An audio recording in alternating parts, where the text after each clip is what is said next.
This is a test. This station is conducting a test of the emergency broadcast system. This is only a test.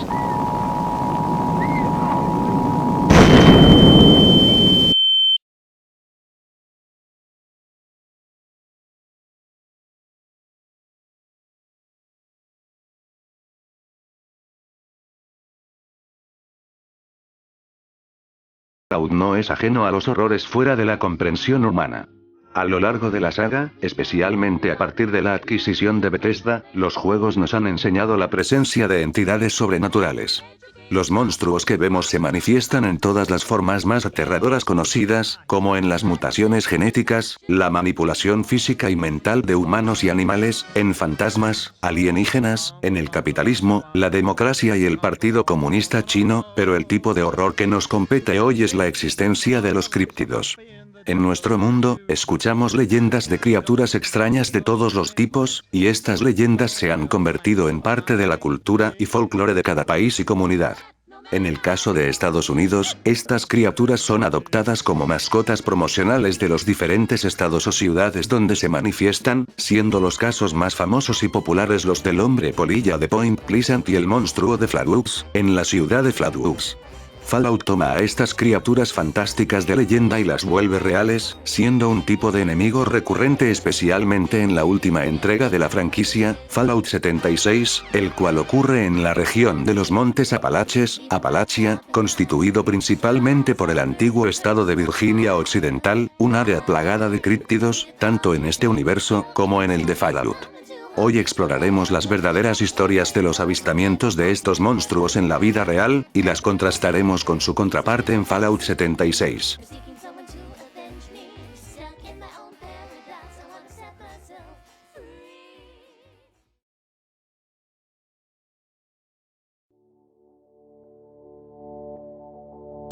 Primero es un escalofrío helado el que recorre el cuerpo, luego un hambre insaciable, terminando con la canibalización de los seres humanos que lo rodean. Eso es lo que le ocurre a aquellos que son poseídos por el Wendigo. En las historias recogidas por los pueblos indígenas de las grandes llanuras y praderas canadienses, el Wendigo es descrito como un espíritu maligno con un corazón de hielo que posee a los seres humanos y los llena de sentimientos impuros de extrema avaricia o hambruna, desatando un deseo de sangre y muerte en sus víctimas. Descrito como un humanoide gigantesco, actualmente se lo representa como un híbrido de humano y bestia, con cuernos o cornamentas, aunque esta apariencia deriva de una confusión con los mitos europeo-americanos de los hombres lobo. Aunque su apariencia difiere entre las distintas culturas de las lenguas algonquinas, el ser siempre está relacionado fuertemente con las épocas más frías, las tierras del norte, la frialdad y la hambruna. La descripción más apropiada del Wendigo según el profesor Ojibwe, del pueblo Anishinaabe del sur de Canadá, Basil Johnston, es la de un humanoide demacrado por la escualidez, con la piel disecada apretando los huesos de su cráneo. Los huesos de la criatura atraviesan su piel, y su tez es semejante a la palidez grisácea de los muertos, con ojos profundamente hundidos en sus cuencas oculares, como un esqueleto desenterrado de su tumba. Todo esto es acompañado por el hedor de la carne muerta en putrefacción. Quizás la parte más asquerosamente perturbadora es que los Wendigos, en las culturas Innu, Mascati, Cree Oriental y Ojibwe, es un ser gigante y lánguido incapaz de saciar su hambre, ya que al devorar a un hombre, su cuerpo crece de forma proporcional a la cantidad de masa que consumió, imposibilitando el llenarse el estómago, sufriendo un estado de inanición permanente. De este modo el Wendigo representa en estas culturas la manifestación del exceso, la avaricia y la gula. En otras culturas, el Wendigo presenta la capacidad del habla humana y una suerte de inteligencia perversa que le insta a cometer autocanibalismo con fines de supervivencia. De la existencia de esta criatura se derivó lo que se conoció como la psicosis por Wendigo, un estado mental o espiritual que provocaba en los que lo sufrían rechazo ante las comidas normales, desencadenando posteriormente a causa del hambre deseos canibalísticos. Las psicosis eran atribuidas a posesiones por Wendigo, aunque es más probable que se tratase de un desorden mental específicamente derivado de las culturas. Esta criatura entra en la categoría de pseudo-críptido por su naturaleza evidentemente sobrenatural, abandonando por poco el área de estudio de la criptozoología moderna.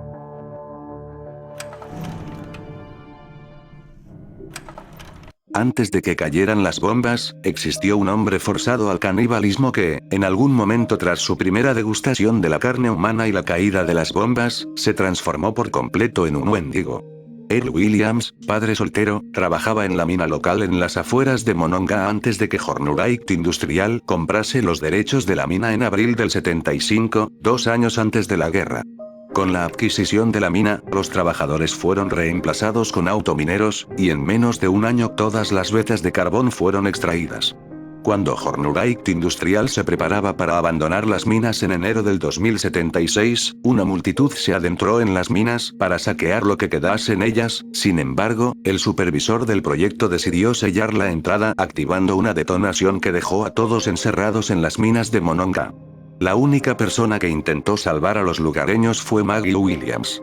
El resto del pueblo decidió simplemente ignorar el suceso, fuese porque habían sido pagados o porque no podían pagar una misión de rescate. Abandonados a su muerte, los que habían sobrevivido a la explosión tuvieron que tomar una decisión cuando llegó el hambre. Uno de los mineros había muerto a causa del colapso, por lo que se decidió por canibalizar al fallecido. En páginas sueltas, él escribió sobre su incertidumbre, sobre si estaba bien o no comerse a otro humano. Lentamente su sanidad mental entró en declive, y antes de darse cuenta, su hambre lo llevó a desear que todos muriesen para comérselos. Con un hambre insaciable, se presume que Earl Williams mató a los demás supervivientes para devorarlos. Con el pasar de los años, lo único que se sabe es que Earl Williams mutó en un Wendigo colosal que yace en lo profundo de las minas de Monongah. Pero este no es el único caso de un humano mutado en Wendigo. De hecho, es común que aquellos que devoran carne humana en Appalachia se transformen en Wendigos, con una especie de patrón reconocible, perdiendo la cordura, engullendo cada vez más carne humana, hasta que se abandona por completo la humanidad. Cuando el invierno nuclear llegó, un grupo de soldados no tuvo otra opción que utilizar una caverna conocida bajo el nombre de la Caverna del Wendigo como refugio, aunque de todas formas murieron.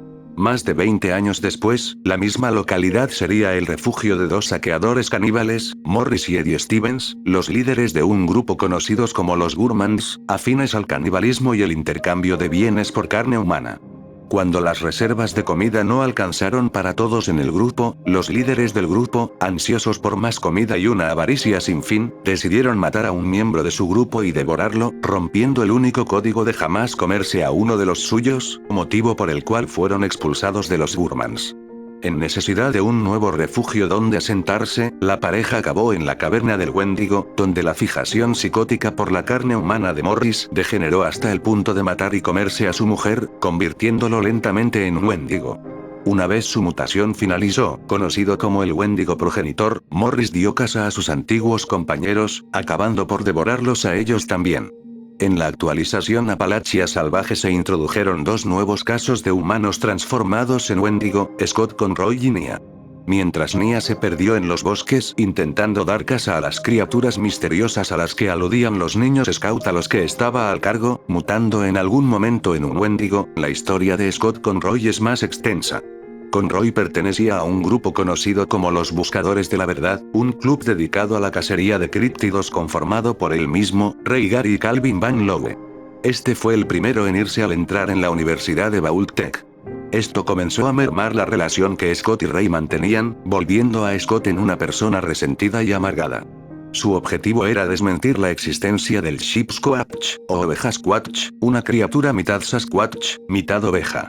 Poco antes de que las bombas cambiaran el mundo, Scott dirigió su atención a la cacería de fantasmas, adentrándose en un lugar conocido como la Iglesia Hundida, donde sufrió un accidente, cayendo por un sumidero, rompiéndose ambas piernas en la caída. En ese momento Scott creyó que moriría, dejando una nota a quien la encontrase, pidiendo que alimentaran a sus gatos. Para su suerte, otro hombre cayó por el mismo sumidero junto a él, un ranger llamado Kevin, quien le enseñó a sobrevivir a base de insectos y la humedad del ambiente. Aunque ambos sobrevivieron, tras la caída de las bombas abandonar la Iglesia Hundida no era una buena idea, por lo que permanecieron allí, hasta que una mujer cayó en el sumidero. Mickey, perteneciente a los Gourmand, no esperó un segundo para matar al ranger y comérselo, compartiendo los restos humanos con Scott Conroy, quien tras degustar la carne humana, decidió que debía comerse también a Mickey, quedando completamente solo, perdiendo la cordura, y mutando en un Wendigo. La inclusión de los Wendigos a Fallout y la posibilidad de mutar en uno trae una pregunta a la mesa. A lo largo de la saga hemos visto muchos caníbales, ¿por qué estos no se transforman en Wendigos? Si es la radiación lo que causa la transformación en los humanos, convirtiéndolos en criaturas inconscientes, hambrientas y desquiciadas, ¿por qué en el resto del país esto no sucede? Hay todavía más implicaciones. La historia de Earl Williams es la de un hombre que se ve forzado a comerse a sus semejantes, pierde la cabeza, y se transforma en un Wendigo. Sin embargo, la mina de Monongah estaba bloqueada, no pudo entrar la radiación en ella. La transformación de esta persona no solo fue anterior a la Gran Guerra, sino que además tenía un refugio perfecto que lo habría protegido del invierno nuclear. Entonces, ¿qué es lo que transforma a un humano hambriento en un Wendigo? ¿Por qué todos parecen pasar por las mismas fases antes de transformarse? Primero el sabor de la carne humana los tienta, luego pierden el juicio, y el repetido consumo de la carne humana los hace crecer en bestias insaciables. ¿Existe en la Gran Apalachia una influencia mayor? ¿Algo que nos lleva a la psicosis y transformación en Wendigo?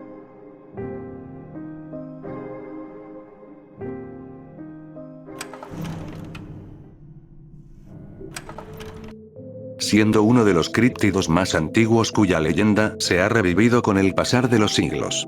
Cuando los primeros inmigrantes alemanes llegaron a los Estados Unidos, trajeron con ellos también su cultura y supersticiones, las cuales se fusionaron con los reportes de otras criaturas fantásticas esparcidas por los periódicos sensacionalistas. Remontándose al siglo XVIII, fue en la década del 1730 que se estableció una comunidad de alemanes en el área de Frederick County, donde, específicamente, en 1735, comenzaron a haber reportes de una criatura mitad reptil, mitad ave, con las características fantasmagóricas de un demonio y un espíritu maligno succionador de sangre o energía vital, ocasionalmente presentando tentáculos. Estos ataques de un ser semejante a una sirena pesadillesca o un medio dragón fueron atribuidos a la Schneelergeist, una criatura cuyo nombre en alemán podía traducirse literalmente como espíritu o fantasma veloz, un ser con las capacidades de un poltergeist, el poder de producir sonidos inexplicables de la nada, y de evocar olores fétidos. En el mismo año surgió la leyenda de otro ser alado con características de dragón y demonio, el demonio de Jersey, apenas a 2 estados de distancia de la localidad de Frederick County. Este críptido durante años recibió más avistamientos que el Snallygaster, cuya leyenda lentamente fue desvaneciéndose con el pasar de los años, regresando casualmente para asustar a los niños o los esclavos liberados. No sería hasta el 1909 que ocurriría un avistamiento especialmente llamativo. Entre febrero y marzo, los lugareños del área reportaron encuentros fortuitos con un ser de enormes alas, un largo y puntiagudo pico, garras como ganchos de acero, y un ojo en el centro de la frente el cual producía chillidos como el silbido de una locomotora. Las manifestaciones de esta criatura fueron tan impresionantes que el Smithsonian ofreció una recompensa a quien pudiera dar caza al animal, llamando incluso la atención del presidente Theodore Roosevelt, quien estuvo a punto de cancelar un viaje de safari a África con el fin expreso de cazar personalmente al Snallygaster. Lamentablemente, se reveló que los avistamientos habían sido una invención del editor del Middletown Valley Register, George Roderick, y el reportero Ralph Wolf, quienes habían perpetrado la farsa con el fin de aumentar las ventas del periódico. Para crear la criatura se tomó inspiración del folclore alemán ya existente, del Schneelergeist, sumándole características del demonio de Jersey, el cual había sido avistado pocas semanas antes de la publicación. Para mediados del 1900, el Snallygaster no era más que una leyenda casi muerta, con menciones aleatorias en la prensa, como en el Frederick Daily News, donde en una serie de 9 partes se reportó cómo la criatura había sido ahogada hasta la muerte. Décadas más tarde, gracias a la publicación de una investigación sobre la leyenda del Snallygaster, este ganó nueva fama en la cultura popular, comenzando un festival nombrado tras la criatura, y apareciendo en distintos medios, como los libros, y lo que nos importa a nosotros, los videojuegos, reviviendo así una vez más su leyenda. A día de hoy puede visitarse el Museo Americano del Snallygaster en Liberty Town, Maryland.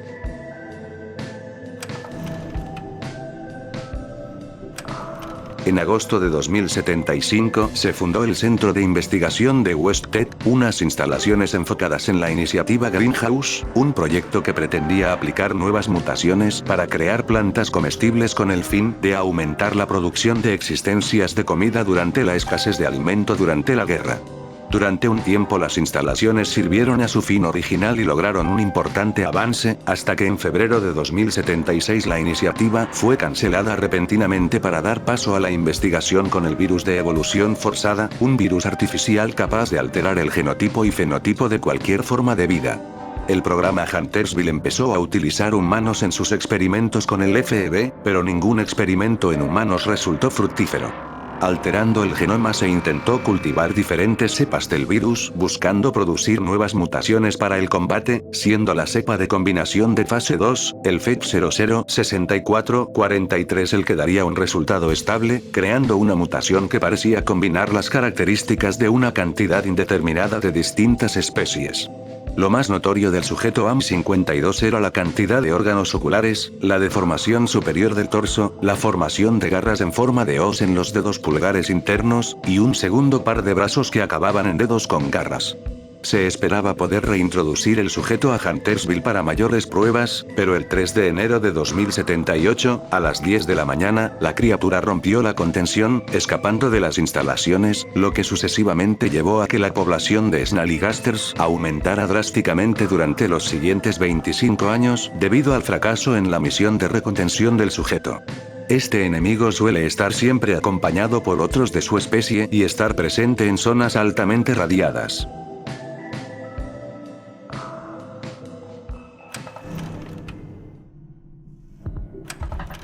En el suroeste de Virginia existen reportes de un enorme animal blancuzco a lo largo de varios condados. Entre los poblados bosques entre Virginia y West Virginia se avista el Sheepsquatch desde hace décadas, pero nunca se ha podido capturar uno debido a su naturaleza bestial.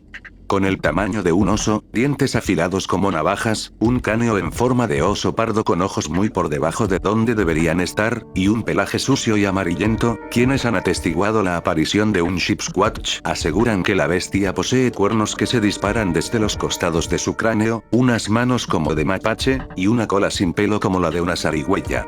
Siempre que aparece, el ambiente se ve infestado por un intenso olor a sulfuro, cosa atribuida a su presunto nacimiento en el área de TNT. Aunque se aseguran avistamientos desde hace décadas, el animal se manifestó masivamente en la década de los 90 en Boone County, remontándose uno de sus avistamientos más antiguos al 1994. Un exmarinero de la Armada declaró haber visto cómo una bestia atravesaba los bosques. La criatura atravesó las líneas de la maleza y se reclinó para beber agua de un arroyo, donde permaneció bebiendo unos minutos antes de volver a la carrera, acercándose hacia una carretera cercana. El mismo animal fue visto ese año por unos niños desde el patio de su casa. Dijeron que parecía un gran oso blanco parado sobre sus patas traseras, midiendo aproximadamente 2 metros. Al notar a los niños el animal se fue corriendo, rompiendo las ramas de los árboles en su camino. Un nuevo encuentro un año más tarde demostraría que este animal no era exactamente pacífico. Mientras una pareja atravesaba Boone County, observaron una bestia a un lado de la carretera. Redujeron la marcha para prestarle más atención a ese curioso animal, el cual, además de las características ya descritas, fue observado con 4 ojos. Esta vez el animal no huyó, en su lugar arremetió contra el coche, lo que asustó a la pareja, quien huyó asustada de la escena.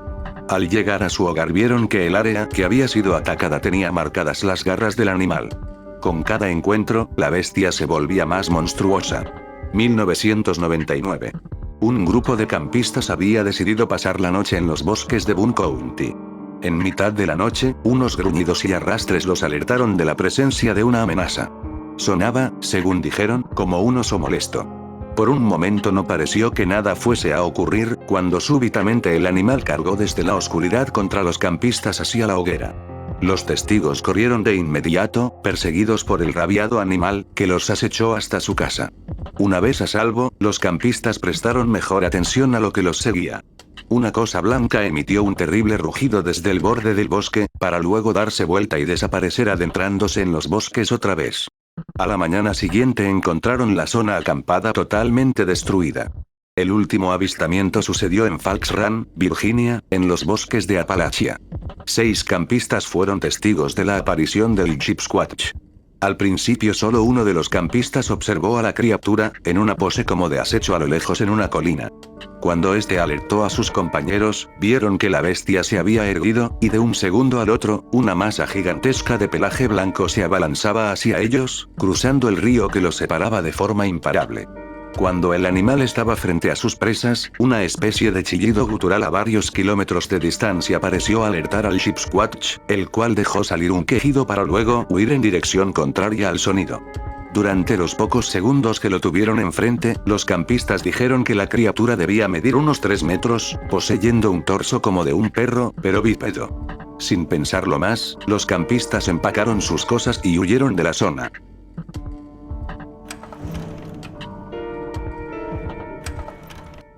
Desde antes de la guerra que el Shipsquatch es una criatura de especial interés para la mayoría de cazadores de críptidos de West Virginia, conociéndose en el juego la historia de 2 cazadores que murieron a causa de un encuentro con la bestia y un investigador que quedó discapacitado tras un ataque. Poco se sabe de su origen, pero el narrador ambulante, uno de los tantos supervivientes que se buscan la vida deambulando por los bosques de Virginia, divaga largo y tendido sobre sus suposiciones con respecto a la criatura, aunque éstas suelen ser de una naturaleza más bien religiosa. El narrador cuenta que en el pasado e incluso la actualidad se cree que el Shipsquatch se trata de una persona que utiliza un disfraz de monstruo para ocultar su identidad, hasta que el monstruo le dio una visita una noche. Entre los casi delirios del narrador, este nos presenta 2 posibilidades. O bien la criatura es el producto de la bestialidad entre un humano y un carnero, o producto de la radiación que mutó a un pobre animal de granja en un monstruo, y tomando en cuenta que sabemos que la bestia existía desde antes de la guerra, la primera explicación no es imposible. El primer encuentro que conocemos entre un humano y un Shipsquatch es el de Ray Gary, el líder y fundador de los Buscadores de la Verdad, un equipo de 3 personas con la misión autoimpuesta de encontrar evidencias de la existencia de los críptidos, enfocándose Ray Gary en encontrarse con un Shipsquatch. Cuando sus compañeros lo abandonaron lentamente, yendo uno a la Universidad de Bald Head y el otro convirtiéndose casualmente en un Wendigo sin que Ray se enterase, este continuó sus investigaciones, encontrándose con la bestia finalmente entre 2072 y 2076. El encuentro casi terminó con la muerte del criptozoólogo, pero de algún modo milagroso, sobrevivió, aunque con heridas permanentes que lo dejaron en silla de ruedas. Años más tarde se casaría con una mujer llamada Laura, quien mantenía el contacto entre él y su rencoroso y distante amigo poco antes de que éste se perdiera para siempre. Finalmente, tras la caída de las bombas, Ray moriría, pero no por el ataque, sino porque su esposa, Laura, murió durante una expedición en busca de alimentos, y estando él en el segundo piso de una casa y discapacitado, fue incapaz de proveerse a sí mismo. Pero este no fue el más desafortunado testigo de un Shipsquatch. En septiembre de 2077, Cindy Holloway, una estudiante universitaria controlada estrictamente por sus padres, decidió escapar de la monotonía de su vida con otro estudiante, un joven fanático de los críptidos que encontró atractivo, Michael Turner. Cuando Cindy le propuso acampar en Berkeley Springs con el fin de seducirlo y escapar de la ciudad, este aceptó, únicamente porque tenía un fuerte interés por investigar el área donde recientemente se habían reportado avistamientos del críptido. La cita tuvo lugar en algún momento entre el 11 y el 18 de octubre, donde los planes de ambos fueron arruinados por la aparición fortuita de un Shipsquatch salvaje que acabó por matarlos a ambos. El último cercano a esta especie tan violenta y feroz como el sanguinario es un hombre bajo la identidad de Aries, realmente llamado Calvin Van Lowe, exmiembro de los Buscadores de la Verdad y aficionado a los críptidos, que fue amigo cercano del fundador del grupo, Ray Gary, y el subsecuente Wendigo, Scott Conroy. Antes de la guerra, Calvin Van Lowe se graduó de la Universidad de Bald Head y trabajó para la compañía de gas natural Vice, donde se destacó por sus habilidades cognitivas extremas, así como por su visión disociada de la realidad y frecuentes cambios de humor. Fue asignado para una operación secreta de la compañía, la Operación Mary. Tenía un corderito, una iniciativa por la cual la compañía pretendía rebajar los precios de las propiedades de Lewisburg, montando avistamientos falsos de Shipsquatch con el fin de poder acceder a depósitos de gas natural bajo el pueblo. Durante la operación, Calvin se dejó llevar por su entusiasmo y mandó a construir un sofisticado laboratorio robótico en el cual se puso a la tarea de modificar una Saultron para que pareciera un Shipsquatch. El trabajo lentamente comenzó a mermar su lado más oscuro y obsesivo, teniendo que recordarse a sí mismo mediante holocintas que la criatura no era más que un mito, y su trabajo una farsa. Tras recibir una advertencia por parte de sus empleadores, Calvin intentó encontrar un Sheepsquatch verdadero instalando una holocinta que contenía el hipotético comportamiento de la criatura y estableciendo los parámetros a los rituales de apareamiento del críptido, terminando por reescribir la programación entera de la Ultron por la del Sheepsquatch, el cual atacó a su creador y huyó a los bosques de Appalachia.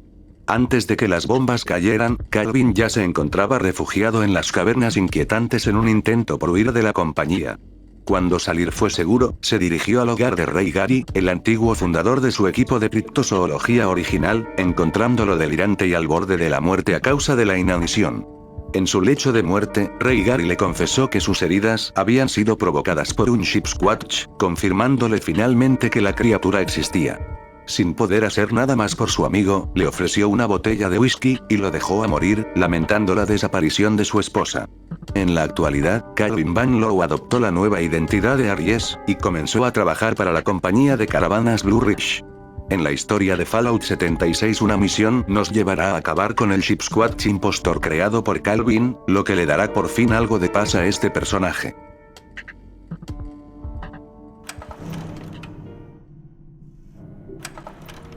Hubo una época entre los 50s y los 70s donde el avistamiento de criaturas humanoides o seres extraños era algo recurrente, pero no por eso dejaba de fascinar. La paranoia comenzó en Flatwoods y Point Pleasant con sus distintivos monstruos convertidos en propaganda turística, pero en el medio de estos dos famosos acontecimientos, yace el monstruo de Grafton, un críptido que se sale de la norma en lo que a apariencia se refiere. Mientras estos son descritos con características casi mágicas, como luminiscencias ominosas y presagios de un horror inminente, o características híbridas entre humanas y animales, como los típicos Sasquatch, el monstruo de Grafton es más semejante a una roca sin forma que apenas imita la silueta humana. El 16 de junio de 1964, Robert Cockrell, un trabajador del Grafton Sentinel, un periódico local, regresaba a su casa tras una jornada de trabajo por el lado oeste del río Tigarps. Al girar en una curva, las luces del auto iluminaron lo que Cockrell solo pudo describir como una enorme obstrucción blanca. Su superficie era lisa, parecía tener un pelaje pálido como el de una foca, y toda su estructura parecía estar hecha enteramente por músculo expuesto. El detalle más extraño era, tal vez, que la bestia no tenía una cabeza visible. Cuando entró en movimiento, entendiendo que estaba vivo, aceleró para escapar del área.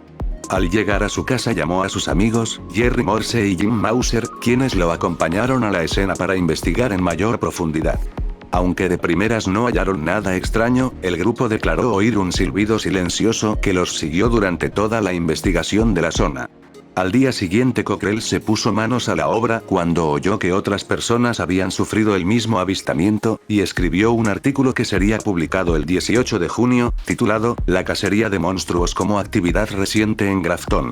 El artículo detallaba cómo grupos de adolescentes se dedicaban a formar grupos para dar caza a una criatura que, se presumía, vivía en los bosques de la localidad de Grafton. El mismo artículo fue severamente censurado y cambiado por la editorial, reportando los eventos con un marcado escepticismo. La paranoia se hizo inmediata y todos se dirigieron con las armas cargadas a darle caza al monstruo. Gracias al artículo, surgieron más de 20 testigos que prestaron declaración sobre sus propios encuentros con la criatura. Curiosamente, entre los relatos se comparte una característica, y es que el monstruo de Grafton parece ser bastante pasivo, pues nunca atacó a ningún animal o lugareño, acercándose a ellos a paso rápido o manteniendo la mirada sobre estos desde la distancia, incluso huyendo de las personas cuando éstas reaccionaban bruscamente para huir del enorme escombro que era la criatura.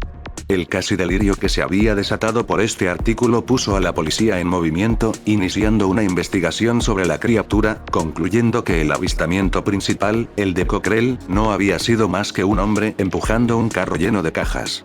El Grafton Sentinel publicó otro artículo el 19 de junio, mofándose abiertamente de quienes creían en la existencia del monstruo y explicando que el fenómeno no se trataba más que de un ser creado por la imaginación de los lugareños durante una fiebre de primavera debido al aburrimiento. Pronto las explicaciones oficiales surgieron, y el fenómeno de cacería de monstruos en Grafton se redujo rápidamente, acabando sin ningún incidente importante. Con el pasar de los años, los relatos del avistamiento del monstruo de Grafton se extendieron por West Virginia, y se desarrolló más la naturaleza de la criatura, teorizándose que podía ser desde un experimento que había escapado hasta un monstruo creado en un laboratorio alienígena que había acabado en la Tierra.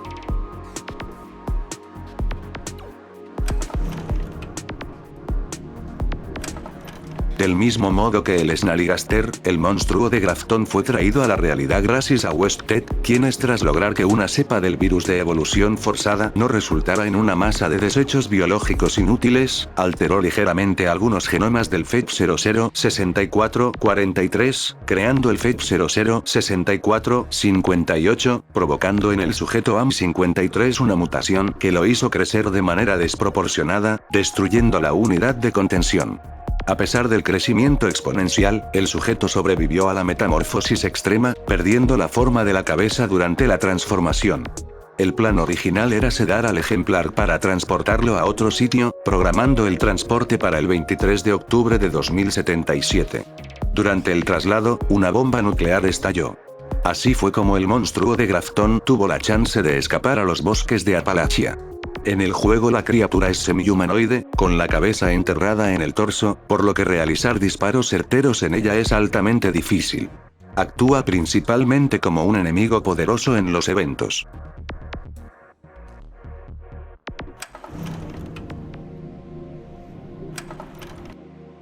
El hombre polilla se trata probablemente del críptido más comúnmente conocido por el público, por no decir el más famoso. Su apariencia críptica lo convierte en una figura reconocible en todo el mundo, pues aunque su origen se haya dado en Virginia, las profecías del hombre polilla afectan a las personas en todo el mundo, diciéndose incluso que el ser voló sobre Chernobyl poco antes del terrible accidente que destruyó la ciudad durante el fallo de la central nuclear.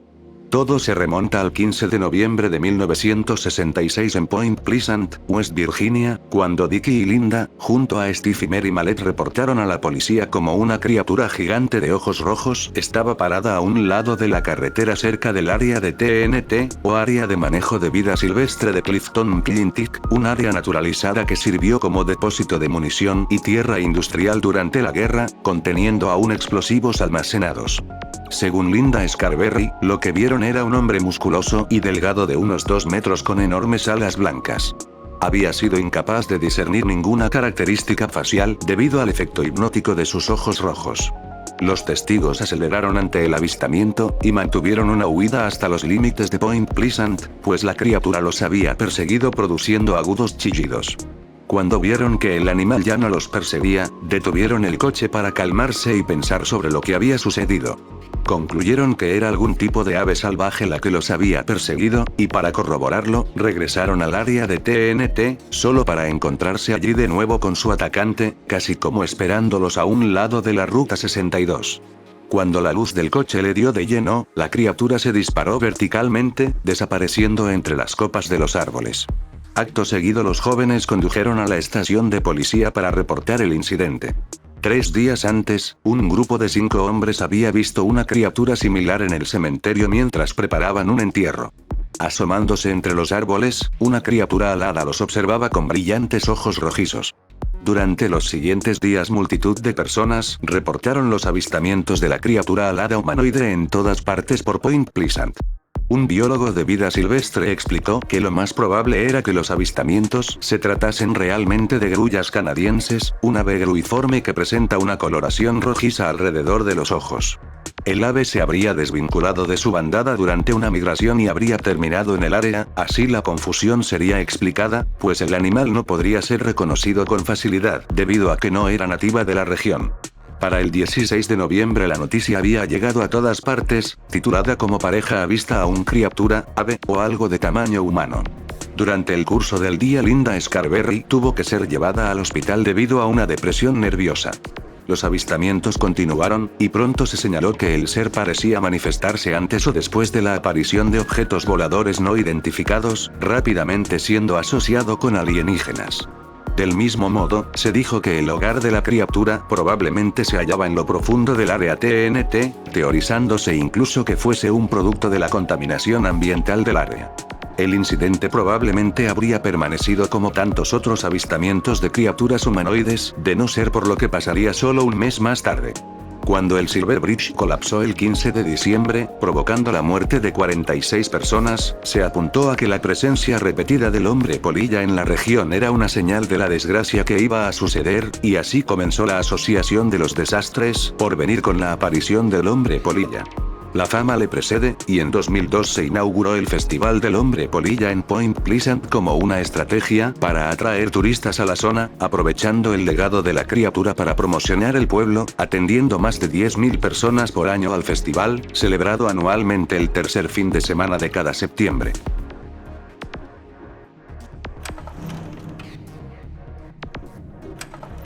La historia del hombre polilla es la más extensa de entre todos los críptidos, y su influencia se extiende a lo largo de todo Appalachia.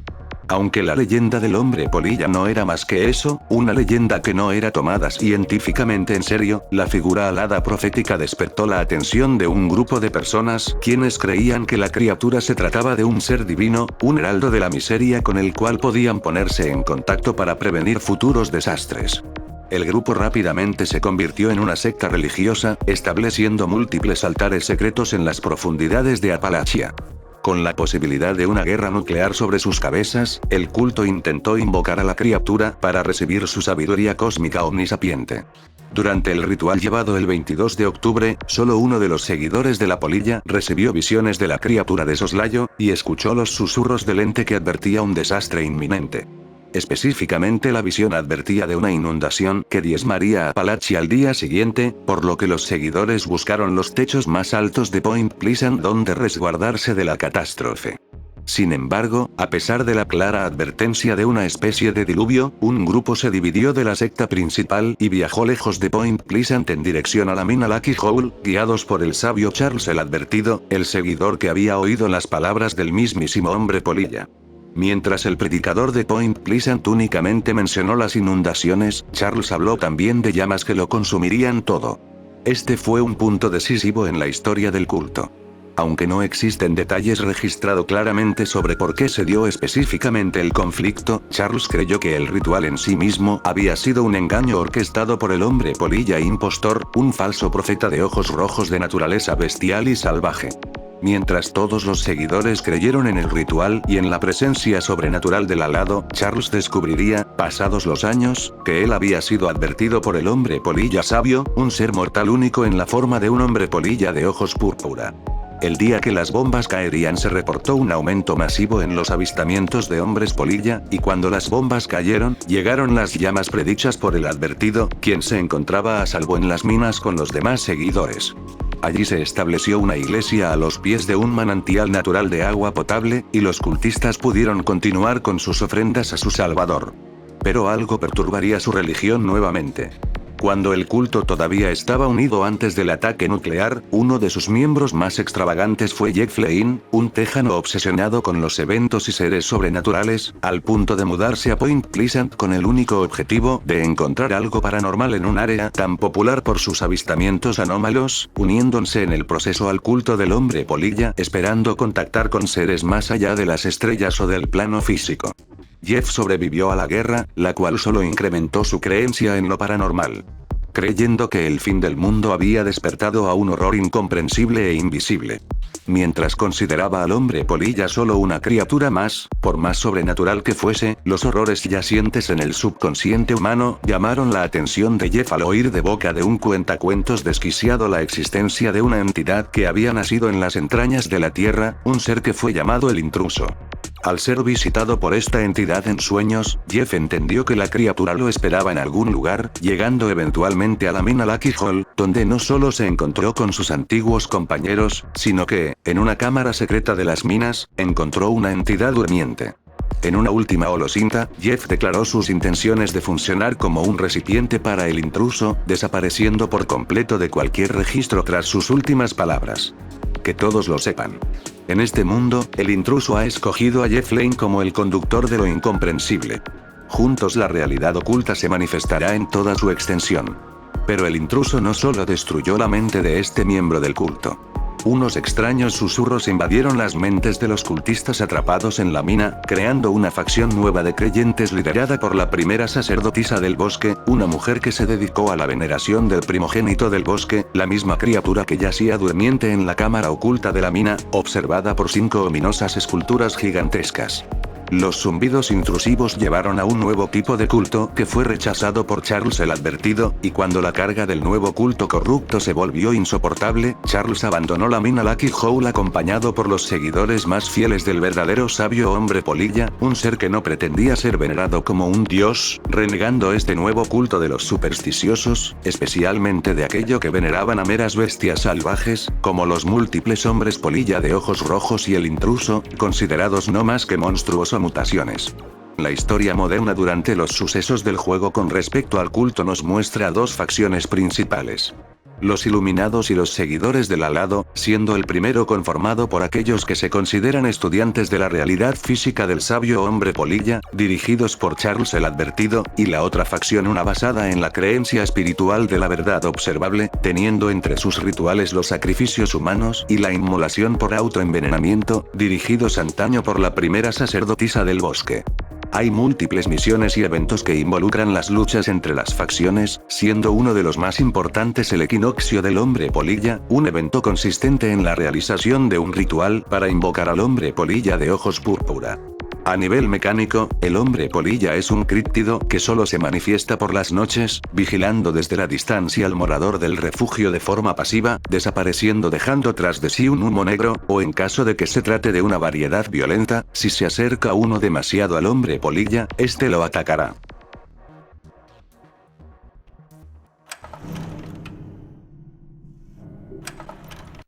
El Ogua es la clase de críptido que aparece en 1745 para secuestrar un niño probablemente molesto que estaba pescando, llevárselo al fondo marino, y no volver a ser visto nunca jamás. Ni él ni el niño. Un comportamiento que, en mi opinión, es actualmente más productivo que el del 90% de críptidos modernos. La historia de este críptido, a diferencia de los anteriores, no es mucho más profunda. Se remonta a un relato de 1745 de Howell, West Virginia, donde, según una leyenda, un niño de 12 años que se hallaba pescando en el río Monongahela con sus padres fue arrastrado por una criatura muy similar a una tortuga caimán gigante al fondo del lago. Se cree que el origen del Ogua se remontan a la prehistoria, cuando las tortugas gigantes rondaban el área. Mientras las tribus nativas advertían a los nuevos pobladores de las regiones de las que la criatura era nativa, entre ellas, Ohio, Pensilvania y West Virginia, los blancos tuvieron que aprenderlo por las malas a base de testimonios del Ogua saliendo de su hábitat marino para arrancar a un humano de cualquier tamaño de las orillas del Monongahela. La bestia se volvió conocida por ahogar a sus víctimas primero para posteriormente almacenar los cadáveres en sus nidos, donde posteriormente se los comería. A diferencia de la criatura marina promedio, el Ogua tiene la capacidad de sobrevivir durante períodos prolongados fuera del agua, teniendo pequeñas piernas en lugar de aletas. Además de por ahogar a sus víctimas, el Ogua es reconocido también por ser extremadamente violento y determinado, pues de fallar en su método de caza preferido, atacar a las personas en las orillas, el animal saldría del agua para perseguir a su presa infinitamente hasta su muerte, disparándose fuera del agua como un dardo. Las teorías más populares para explicar al Ogua refieren a las tortugas caimán, perteneciendo los Oguas a una variedad particularmente grande de esta especie de tortuga. Aunque normalmente estas se encuentran en el sur, también pueden ser encontradas en el norte, como en el estado de Maine. En cualquier caso, el comportamiento hiperviolento y rencoroso de esta criatura me parece digno de respeto.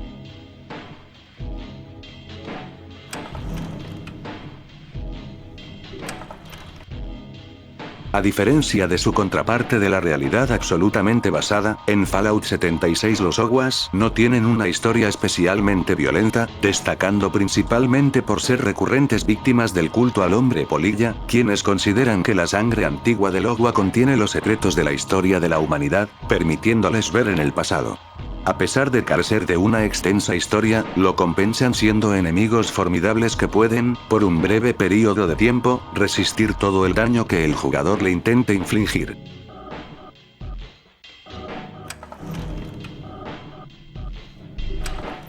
Cuando la obsesión de un hombre lo lleva a perder su trabajo, la mujer que ama y su cordura, uno se pregunta qué sucedió exactamente en su vida.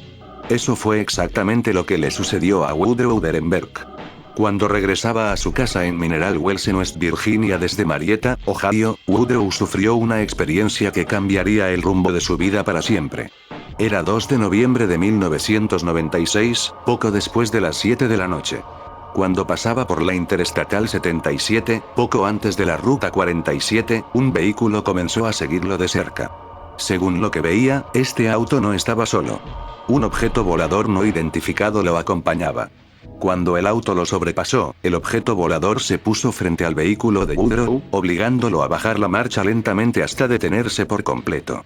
En el instante que detuvo su camioneta, la puerta del conductor del vehículo que lo acosaba se abrió, y de él bajó un hombre de aproximadamente 1,80 m, algo bronceado, de entre 35 y 40 años, pesando unos 80 kilos, vestido con un traje extraño que parecía hecho de un material metálico.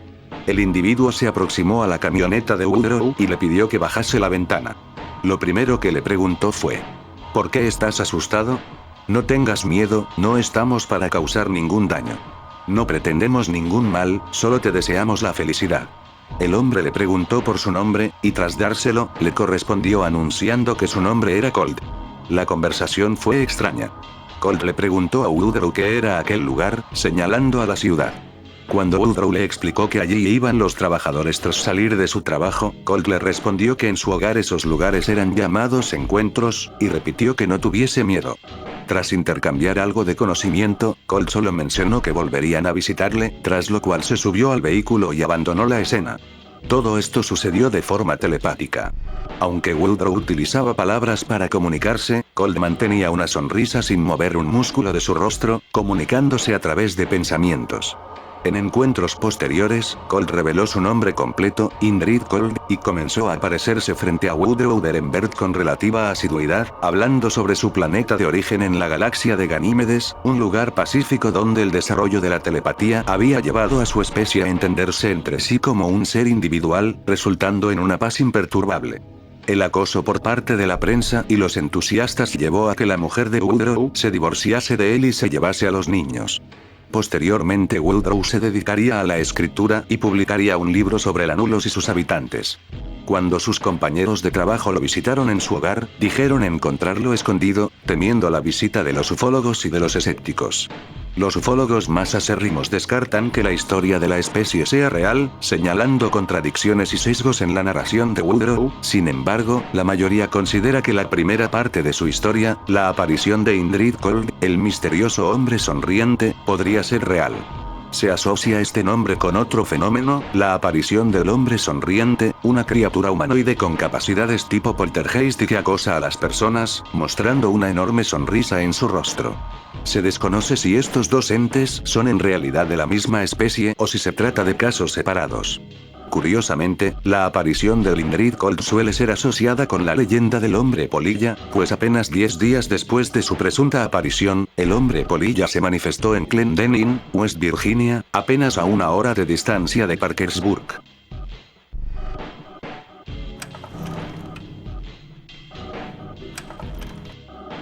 Buscando al buscador que no puede ser hallado, el hombre sonriente es un personaje misterioso que puede ser hallado de forma aleatoria en distintas locaciones. El mismo está escrito de forma deliberadamente misteriosa, implicando que, a pesar de su apariencia humana casi normal, el mismo precede no solo a la guerra, sino que es mucho, mucho más antiguo de lo que aparenta. Poco o nada revela el hombre de sí mismo, mencionando únicamente que quizás esté buscando algo o quizás esté perdido, sugiriendo que regresó a Appalachia después de mucho tiempo, mencionando lo mucho que ha cambiado la zona en su ausencia. El hombre sonriente viste un traje del 1700 y utiliza en su lenguaje inglés antiguo para hacer alusiones a eventos futuros, y entre las pocas líneas de diálogo que hablan de sus objetivos, solo menciona que desea que el habitante del refugio 76 experimente su propia forma de felicidad. Las interacciones con el personaje son pocas y parecen estar hechas únicamente con el fin de incomodar. Al interactuar con él por primera vez le dirá al jugador que no tema, ya que no pretende daño, y se presentará como Inrid, o Cold, pero nunca como Inrid Cold, repitiendo sus líneas de forma mecánica al hacerle distintas preguntas incluso aunque no sean relacionadas a su nombre hasta que se le diga que se aleje. Entre algunas líneas interesantes, se encuentran las siguientes. Al subir la escalera vi a un hombre que no estaba allí. Tampoco hoy lo volví a ver. Oh, cómo deseo verle desaparecer. Esta línea es un fragmento del poema Antigonish, de William Hughes Mearns, el cual trata sobre un fantasma en una casa embrujada. Oh, esto es prodigiosamente extraño. Nuevamente, la línea refiere a una obra antigua, Hamlet de William Shakespeare, donde en la escena 5 del primer acto el protagonista pronuncia «Oh, Dios de la luz y de las tinieblas, esto es prodigiosamente extraño». En inglés, una de las presentaciones de Inrid utiliza la palabra velu, un término del inglés antiguo que refería al azul, asociado generalmente en la astronomía a las lunas azules. La última línea, especialmente interesante, dice: ¿bailaste con el demonio alguna vez bajo una luna azul? Esta línea me resulta personalmente interesante, ya que parece prever los sucesos de la actualización una vez en una luna azul, donde el demonio azul sería introducido como críptido. El hombre sonriente no es mencionado en ningún lugar, a excepción de un diálogo de un personaje muy particular. Stephen Scarberry. Este personaje pertenece al culto del hombre polilla y tiene un trasfondo muy particular, pues en el culto se dice que sus padres fueron escogidos por el mismísimo hombre polilla cuando él era un bebé.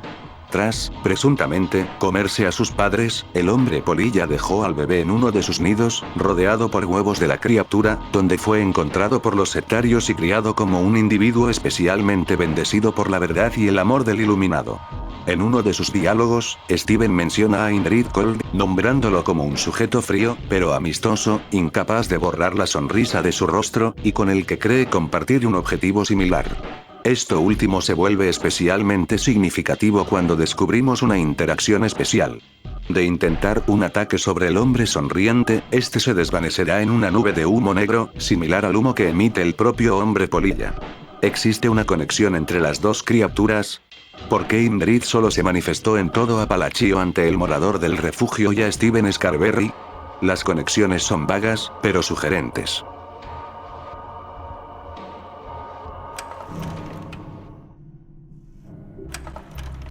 La historia del pánico del demonio azul del 1940 es probablemente una de las historias más desconocidas y específicas de entre todos los críptidos escogidos para Fallout 76. A fines del 1800 e inicios del 1900, la incertidumbre provocada por la rápida expansión de la industrialización provocó a lo largo del país todo tipo de reacciones. En este caso, la incertidumbre derivó en la creación del demonio azul, comenzando a causa del repentino ataque contra el ganado en la zona. En la comunidad de Yumo, Webster County, John Clevenger reportó que su perro de cacería había sido atacado y asesinado por una bestia en diciembre del 1939. Pronto un granjero compartiría su historia. Su ganado había sido atacado a lo largo de varias noches, y un animal salvaje había acabado con una de sus ovejas y una vaca. La población de Jumbo se dio cuenta de que no se trataba de casos aislados, pues más reportes continuaron llegando. Una mujer dijo escuchar gritos inhumanos y salvajes fuera de su casa, a pocos kilómetros de Jumbo, y otro hombre declaró oír algo como una pantera en Hacker Valley. La aparente existencia de una bestia salvaje atrajo la atención de cazadores del exterior, quienes se acercaron a la localidad en busca de la bestia que acosaba los montes de Webster County. Uno de ellos, de Nueva York, había hallado un rastro junto a su perro de caza, pero tuvo que abandonarlo cuando el animal se rehusó a perseguir el rastro repentinamente. Pocos habían llegado a avistar al ser que estaba matando al ganado, pero los que lo hicieron lo describieron como una criatura cánida un poco más grande que un pony, acechando animales por la noche y emitiendo aullidos fantasmagóricos. Cuando las matanzas comenzaron a ser significativas, afectando a comunidades circundantes, se ofreció una recompensa de hasta $400 por encontrar al demonio azul y acabar con él de una vez por todas. El primero en dar la noticia de haber disparado a la criatura fue Glenn Fisher, quien detalló cómo, a pesar de haber matado al animal, cuando volvió a buscar el cadáver por la mañana, el cuerpo había desaparecido por completo, sin dejar un rastro. Finalmente el Mer Corley mató a un animal y reclamó la recompensa, sin embargo, la bestia no pudo ser identificada más allá de ser descrita como algo que parecía un coyote, pero que no lo era. Tras su muerte, no volvieron a reportarse avistamiento del demonio azul.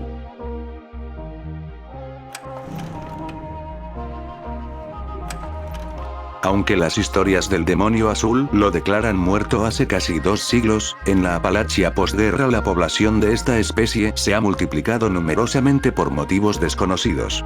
Cuando las criaturas comenzaron a atacar la parada en boxes localizada en las cabañas en medio de las montañas de la compañía de caravanas Blue Ridge, el aficionado a los críptidos Aries comenzó una investigación acerca del origen de los demonios azules.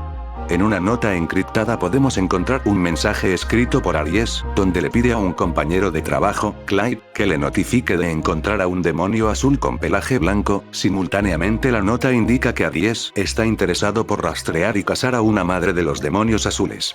Recibiendo un pago por el trabajo, un reporte de investigación de Clyde puede ser hallado en el cual solo se leen detalles vagos sobre la historia de los críptidos. Al principio, hace mucho tiempo, eran criados para las carreras, luego para la batalla, y esto continuó tras la guerra, aunque esto no explica el enorme tamaño de los animales. Acorde a lo descubierto, los demonios azules no tienden a tener crías lo suficientemente saludables como para sobrevivir al entorno hostil de Appalachia, pero los que lo consiguen, crecen exponencialmente rápido y se vuelven inmediatamente hostiles. Al final, no se encontró ningún demonio azul de pelaje blanco, aunque se ignora para qué podría servir semejante espécimen.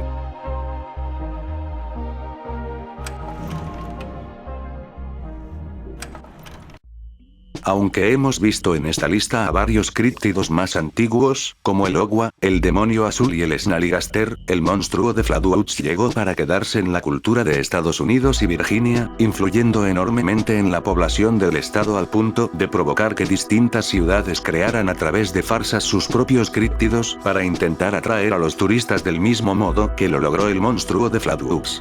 Aunque muchos lo han imitado, la cuna de la cultura de los críptidos yace en Flatwoods. Ocurrió un 12 de septiembre de 1952.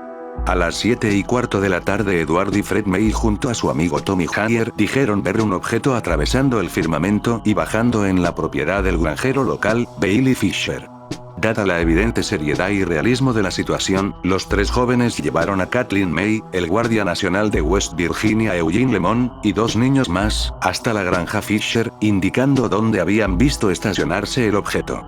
Cuando se aproximaban a la cima de uno de los montes, Neil Nanley dijo ver una luz roja pulsante, y al iluminar en esa dirección, todos fueron testigos de una figura humanoide con una especie de vestido metálico, un rostro rojo redondo rodeado por la forma de una capucha picuda, y midiendo 3 metros. La figura arremetió contra los testigos con un siseo. En ese momento el guardia dejó caer la linterna y gritó, provocando que el grupo entero entrara en pánico y huyera. El evento quedó grabado a fuego en la memoria de todos los presentes, quienes describieron como poco antes del encuentro sintieron una bruma punzante rodearlos, provocándoles náuseas por días. La policía local se dedicó a investigar el área sin encontrar nada en particular más que unas marcas de derrapes y restos de un material gomoso extraño. La historia se volvió un suceso mediático inmediato, llegando a todos los rincones a través de la radio, las líneas telefónicas y los periódicos, que reportaban a diario las actualizaciones sobre el caso y la aparente naturaleza alienígena del suceso. Pronto ufólogos de todas partes se pusieron a investigar el caso, atribuyéndole cada vez más propiedades extraterrestres al mismo. Otros avistamientos similares sucedieron en las áreas circundantes. Audra Harper comentó cómo un día se encontraba atravesando los bosques de Heathers con una amiga cuando notaron una especie de bola de fuego en la cima de una de las colinas. Al principio asumió que se trataría de alguno de sus vecinos dándole caza a algún animal, pero cuando regresó la mirada momentos después, la llama había desaparecido, y en su lugar una silueta oscura con la forma de un hombre la observaba. De inmediato ambas mujeres corrieron, temiendo lo peor. Al día siguiente, el 13 de septiembre, una pareja tuvo otro aparente encuentro con la criatura. Mientras George y Edith Snitowski viajaban en coche entre Clay y Braxton County por la noche, el vehículo dejó de funcionar repentinamente al llegar a la Ruta 4. El marido intentó reparar el coche, sin resultados. Supusieron que deberían esperar a que alguien pasara para pedir ayuda, pero la carretera estaba desierta. Mientras pensaban qué hacer, un olor sulfúrico inundó el ambiente, provocando que el hijo de la pareja comenzara a llorar. Un destello iluminó la oscuridad, manifestando a una criatura de 3 metros, la cual se suspendía por encima del auto. En este caso, la criatura carecía de su capucha, revelando una cabeza esquelética y reptiloide. El ente, fuese lo que fuese, extendió sus manos sobre el capó del vehículo durante unos segundos, y poco después se deslizó con velocidad hacia los bosques, flotando. Cuando ya no habían señales de aquel extraño monstruo, el auto volvió a funcionar, permitiendo a la pareja huir de aquella extraña situación.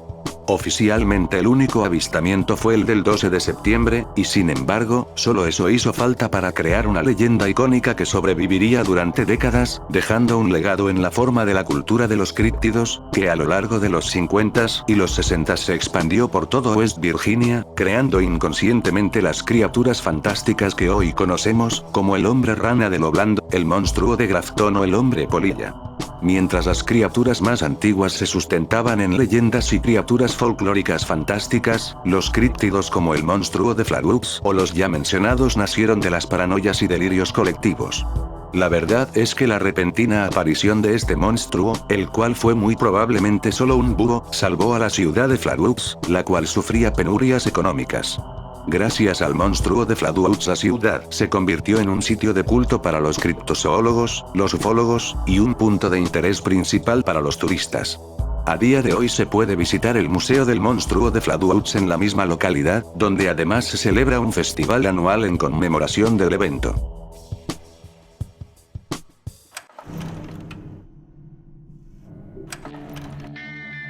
Según el narrador errante, el monstruo de Flatwoods se trata de un ser interdimensional proveniente de más allá del vacío, capaz de alterar las mentes con su mera presencia, lo cual podemos ver en batalla, pues la criatura es capaz de manipular a todas las entidades que no se traten de jugadores, incluyendo a los hombres polilla, las torretas, los Shipsquatch, e incluso el jefe final del juego, tomando el podio como la criatura más poderosa de todo Appalachia.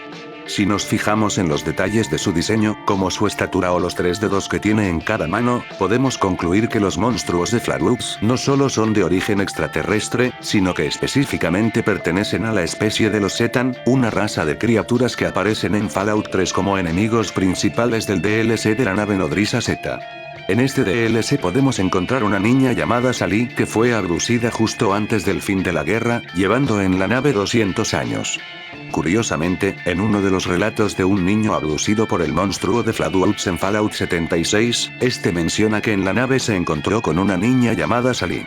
Una teoría propone que los Zetan secuestran a los niños para incrustarlos en los trajes que conocemos como el monstruo de Flatwoods con el fin de crear soldados para una potencial invasión alienígena, o misiones de reconocimiento en otros planetas, por lo que es posible que algunos monstruos de Flatwoods sean Zetan, y otros sean niños controlados mentalmente.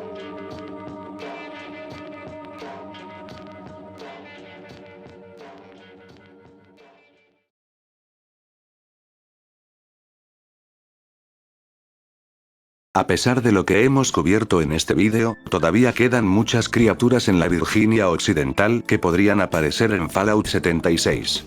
Por ejemplo, en el mapa de la temporada 12 sobre la cacería de críptidos, lanzada en febrero, se pueden observar varios dibujos en el mapa, representando a algunos críptidos ya incluidos en el juego, como el Snalligastero el monstruo de Flatwoods, pero también podemos ver un dibujo del Ogwa, el cual no sería incluido hasta la actualización del 20 de junio.